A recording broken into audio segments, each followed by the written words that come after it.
நெதர்லாந்துலேருந்து வந்த சோழர் காலத்து செப்பு பட்டயங்களை டெல்லியில் பூட்டி வைக்க போகிறாங்களா என்னன்னு தெரிஞ்சுக்க வீடியோ ஸ்கிப் பண்ணாமல் ஃபுல்லாக பாருங்கள்.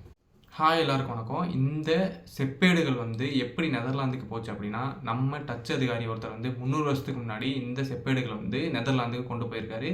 ஆனால் நெதர்லாந்து நாட்டுக்காரங்க இப்போ இந்த செப்பேடுகள் கண்டுபிடிச்சி இது இந்தியா தமிழ்நாட்டை சேர்ந்த சோழ வம்சங்களோட செப்பேடுகள் அப்படின்னு சொல்லி நம்ம மோடி பிரதமர்கிட்ட இதை ஒப்படைச்சிருக்காங்க. அந்த செப்பேடு 21 ஏடுகளை வச்சிருக்க மாதிரியும் கிபி 985 டு 1020 அந்த காலகட்டத்தை சேர்ந்ததாகவும் சொல்கிறாங்க. அதில் என்ன எழுதியிருக்கு அப்படின்னா, நாகப்பட்டினத்தில் இந்த புத்தர் விவகாரத்துக்கு ராஜராஜ சோழன் இடத்த எழுதி கொடுத்துருக்காரு அப்படின்ற டீட்டெயில்ஸ் அதில் செப்பேடில் எழுதியிருக்குன்ற மாதிரி சொல்கிறாங்க.